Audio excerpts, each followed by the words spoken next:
Okay, so let me read a certification about our closed session that we just completed. Whereas the Board of Trustees of the Virginia Museum of Natural History convened in closed meeting on this date pursuant to an affirmative recorded vote and in accordance with the provisions of the Virginia Freedom of Information Act. And whereas Virginia Code Section 2.2-3712 requires a certification by this board that such closed meeting was conducted in conformity with Virginia law.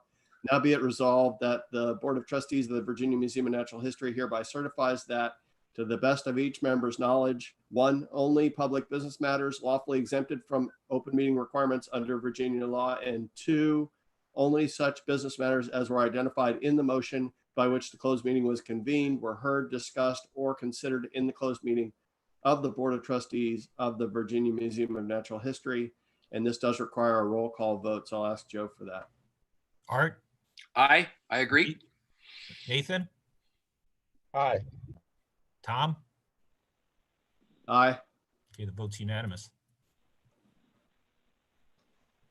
Okay, so our agenda closes out with any old business that we might want to discuss.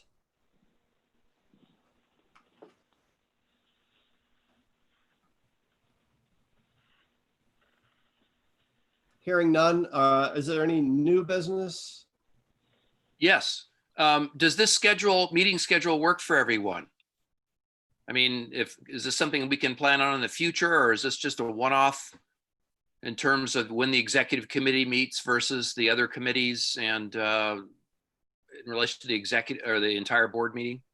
This is the way it certainly works for me. It certainly works for me when I don't have to travel. You know, I can't promise that Friday afternoons are going to always be available. Tom, you're not going anywhere for a year. None of us are going anywhere for a year. You guys can, you can bank on that. Sorry to say. But Joe, you said you had a foundation meeting. Is this just add to your, does it make your life complicated? It's got to happen sometime. So this actually works well because if there are any issues, not issues, but if there's information that, you know, you all want me to gather for the full board, I've got a half a day to do it as opposed to 15 minutes. So it's advantageous for me from that standpoint, but otherwise, yeah, it's not a problem. Well, just from my own limited standpoint, I like it better that we have this meeting on a Friday. And I just think that meeting all day online on Saturday is just too much. And so that's why I hyped up. I would second that. Okay. I like the idea. We used to do this. We used to always have the executive committee meetings on Friday, and then that allowed the opportunity for other committees to meet on Saturday morning for those that were traveling into town. So I'm perfectly happy with this. I think some of it came out of people just having travel issues for staying on Friday. No, I think having everything wrapped up by lunchtime, you know, on the day of the full board meeting, I think is much easier on everyone than having to go the full day. Okay, I just wanted to check in and see how everybody felt about it. Yeah, we changed it because of Janet Schad. Same way. I'm sorry, Barry. I'm sorry. We changed it because of Janet Schad, who didn't want to travel except for the committee meeting on Saturday. Okay. Well, okay, so that's the history. Yeah. So at least potentially that's what we're looking at for the next quarter. Right. Under new business, let me just bring up one thing that I've been thinking about, and that is, I think I mentioned earlier, engaging the committees and doing a lot more active work between our quarterly meetings. And I guess I'd like some feedback on that. I've had some conversations with some of the newer board members actually as part of appointing them to committees. And of course they ask, you know, what does the committee do? And then I'm not always sure, and is the committee active? You know, not always. And so I'm trying to think about ways to gently nudge the committees to be a little bit more active and to make recommendations to the full board and keep us moving along. In particular, you know, I think, again, the finance, development, marketing, that has languished, and I don't know why. And I know that we've injected it with some new people. Nathan is on that, and I appreciate his service on that. And Roberto is serving on that. And I think it's an opportunity to engage the foundation in those conversations. So Mary Handy is serving on that. So I just want to bring that up. I don't know if anybody has any thoughts. Well, we still have the communications issue, don't we? I mean, regardless, you can't have more than 2 board members chatting about anything to do with board business. That would extend to the committees? And that's always been, I mean, I understand the purpose of that to maintain transparency, but that's always been the thing that's limited the ability of the board to do much of anything other than in a very concentrated fashion when we're all sitting together. Well, it only requires that we announce that there's a public meeting, right? If we have 3 trustees that are in a committee, and Joe, can you give us a sense of, logistically what headaches that causes for the museum? Especially on Zoom, it shouldn't be a problem. It gives Zach a little added responsibility. In fact, I was sitting here thinking, and I'll talk to him later about it, but speaking of cross-training, it might not be a bad idea for him to cross-train another staffer, just in case he gets hit by a bus or something. So, so like, for instance, now Waynesboro Advocacy Committee, because we brought Siri Russell on, now has 3 trustees, and we'll have to record and make those live on YouTube. So it's one little bit of logistical work that we have to do, but I don't foresee that being an issue. How much notice do we have to give of meetings? I reserve the right to edit this comment, but memory seems to say 3 days. I think we always had to have it posted on our website for 3 days. So there's an area of our website where we've got the meetings posted, minutes posted, and so forth. Okay. So this is Nathan. I'll just say, from a volunteer board perspective, what seems to me that would work better is if there were some board generated, I don't want to say goals, but like sort of expectations of board members and of committees, something that we had in black and white that just made it clear when we have new folks cycle in and off, it's a little more clear about what the expectations are. And then once we set those expectations, maybe we can start to have some accountability around them. Good thought. I can communicate that with all, unless you want to do it, Tom, I can communicate with all the board committee chairs. Maybe that can be part of the next meeting that they hold, to basically set, what are the short-term and long-term projects that they're engaging in, or maybe not projects, but projects and activities. Yeah, I appreciate you stepping up to that, but I think maybe it should come from me as well, what the expectations are. And I've tried to gently do that. Maybe I just, need to be a little bit clearer what the expectations are. I think certainly I expect each committee to be prepared to report at our quarterly board meeting. That's a simple explanation. And that would mean that they would have met maybe at least once between the last one and the current one. That board members would attend the committee meetings if they're appointed to it. And if they feel they can't do that, to step aside and make the opportunity available for somebody else. So those are the kinds of things that I'm just thinking, and maybe I need to express those a little bit more clearly. I believe I sat in on all of the committee meetings over the last month or so, and there was a very high rate of participation. And as I said earlier, I think maybe the opportunity to participate virtually really helps with that. Yeah. So you can argue with that. And you're right, Joe, it is 3 days. I'm looking at the FOIA requirements here. It's 3 days to announce a meeting, public meeting. any other new business? Are there committees, and maybe you already said this, and I heard you mention some, but are there committees in particular, it's the finance and marketing committees that you're in particular interested in, or are there other committees that you want to become more active? I guess that one really comes to the fore for me. The strategic planning committee, you know, you guys have been doing something there And so I appreciate that. And that's fairly new that we've kind of pushed that, but you guys have been active for, half a year or more, maybe. Isn't that your sense, Art? Well, we've met once or twice, but Right. is that meeting everyone's expectations, or are there Yeah, other things that we should be considering? I'm not the chair of that, so I Right. can't speak.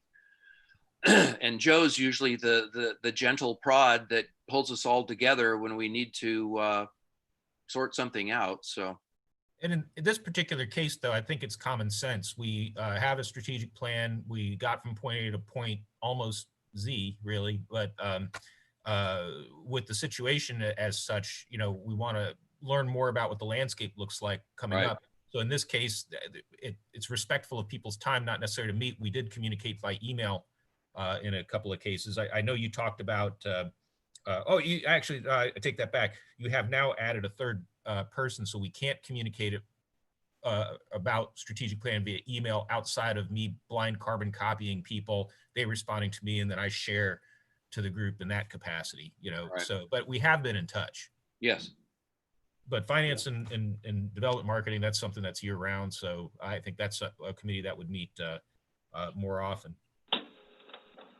Well, my sense is that the other committees are active. I guess Barry's on the call. Has the facilities committee been meeting, Barry? And will you have a report for tomorrow? Facilities has not met. Joe is giving the report, obviously, because the pavilion and the Douglas Avenue and whatnot are the main things. Okay. I guess I would like your input if there's anything you think we need to do to, to revitalize that committee, or if you're not clear on when and how you should be meeting. So I didn't push anything because I mean, outside of reporting, I didn't really see a lot to discuss, because facilities committee had input on Douglas Avenue as far as where it sits in the strategic plan. And we're just really at a point now where we're, again, we're kind of just waiting on the gears to grind in Richmond. So again, I think that kind of fell under, do you want to meet just to have a meeting, or, can we just, communicate periodically? We met more when we were planning out the pavilion and whatnot, because, well, we needed to set, some goals and strategies. yeah, and I mean, my sense is that a lot of the facilities, it's just about funding right now. We know what we want. We want the education pavilion. We want the, Waynesboro campus, and we want Douglas Avenue looked after. And so it sounds like it's more about funding. So maybe it's just having a conversation with the finance committee, saying these are the things that we're expecting, we're going to need funding for, and just making sure there's communication between those two groups. And I think that's good. yeah. So this is Nathan here. Stepping back a little bit more generally to going back to this idea of expectations of board members and expectations of board committees. I wonder a bit about if we need to think about the new board member sort of onboarding process. I don't know if now that's sort of de facto going to you, Tom, or not, but maybe we could set up, I don't want to make it a ton of work, but some sort of like loose mentor mentee type of thing, somebody that can just guide them through the first 6 months to a year to get them comfortable with how things work and where their skills lie and that kind of thing. Yeah, I think my sense is that's kind of fallen to Joe, unfortunately, and it's probably not in his job description to train new board members, but isn't that right, Joe? It seems, and it's always been the case since I've been on the board, that is something that Joe kind of does. He reaches out to the new board members and shares a lot of information, and so they learn a lot about the board before their meeting, hopefully through Joe. But I agree, maybe that's really partly the responsibility of a chairperson. So yeah. Well, there was the presentation that I gave last year that was just sort of an overview of the museum, and that's just meant to be a sort of a foundation. That's something that could be built upon, and that could still be an annual presentation given by any one of us to serve as an introduction and a refresher on, who we are and what we do and what the museum's about. So, that's a tool that's available. That's an excellent presentation, and I've used it. And so I agree with you. That could serve as a touchstone for the onboarding process and just acculturating new board members. So I don't want to belabor that discussion. I know we're kind of at the end of the hour, but I just wanted to put that on our agenda, and maybe we can revisit it. If anybody has any thoughts that they want to share with me after our meeting closes, I'd be happy to hear you talk about that. And so I guess, what's the latest on the nomination of new board members? You're talking about appointments. Appointments, sorry. Yeah. I talked a couple of times now with the Office of Appointments. They basically solicited input. They solicited input from me. I reached out to the nominating committee, and then the nominating committee provided me with materials that I then presented to them.